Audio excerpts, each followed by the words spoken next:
weren't willing to commit their entire lives to doing that, right? It's a choice, right? You have other things. You have family. You have all these other things that you have to do.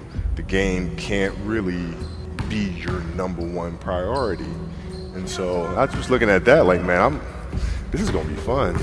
If I'm buddies with you from high school, if I'm a cousin of yours, what happened to our relationship? How did that gravitate when you went into the league and you're determined to become the greatest, or you're determined to become one of the greatest? What happens to our relationship? Oh, it suffers. It does suffer. Oh, yeah. Okay. Yeah. And you understood that. You were okay with that. Oh, yeah. And the people that love you, like friends and family, like they know that about you. Got it. So they let you be you. And when you reconvene, you know, you pick back up where you left off. But make no mistake about it, everything in between is lost, right? So those long-term relationships, the commitment of time of,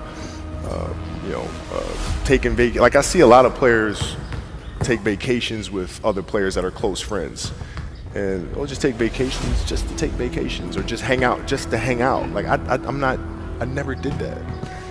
Why not though? Why didn't you do that? Well, because when I retire, I didn't want to have to say, I wish I would have done more. I don't want that. You know, I don't want that. You know, you got a lot of people paying their hard-earned money to come watch you perform. Perform.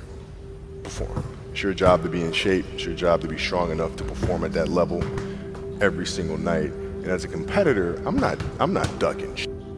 Like, it's not, oh my God, my back hurts, I'm sore, we got to play Vince Carter and Toronto Raptors tonight. We actually had this happen. We had a game against Toronto in 2000, and Vince was tearing the league up. My back was jacked. But like the perception of that, like what?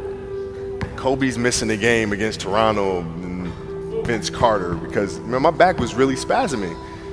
But people will be like, what? Oh, he's ducking Vince. Excuse me? No, I don't think so. So I would be in the layup line like, okay, there's a lot of days where you can rest and recover. Today ain't one of them. Your back can bother you any other day.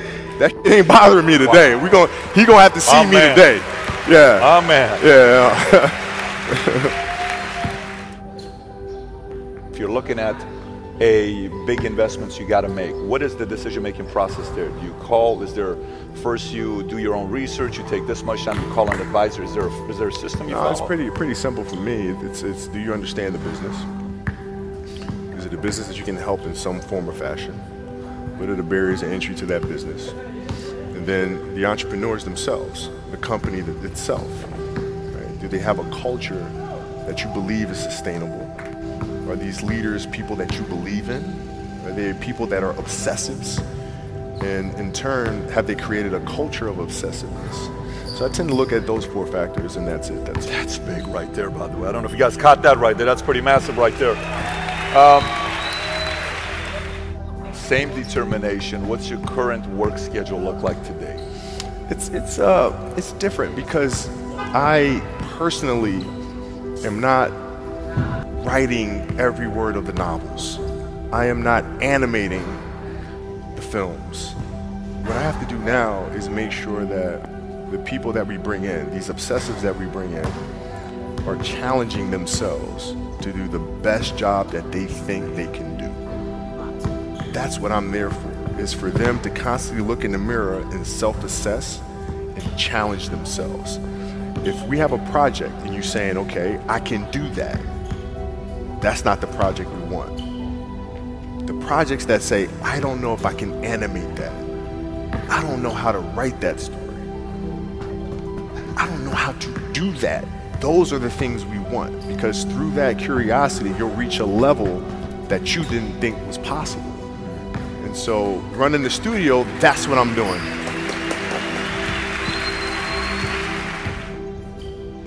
You're playing against the Golden State Warriors. Score is 107-109. You guys are close to getting into the playoffs. You know exactly what happens in the game. You go up, you're about to take your shot, and then all of a sudden, boom, Achilles happens, right? He went and hit the free throws, and then you walked off the stage. Yeah. And you got the surgery done. When I went in the trainer's room, my kids are in there, and you know they're looking at you and stuff, and I'm looking at them, and I'm like, you know, it's all right. Dad's gonna be all right. It'll be fine. It'll be all right. It'll be all right. It'll be all right. As a parent, you gotta set the example. You gotta set the example. This is another obstacle. This obstacle cannot define me. It's not gonna cripple me. It's not gonna be responsible for me stepping away for the game that I love. I'm gonna step away on my own terms. And that's when the decision was made that, you know what, I'm doing it. I'm doing it. You're a freaking beast, bro. Yeah, hey.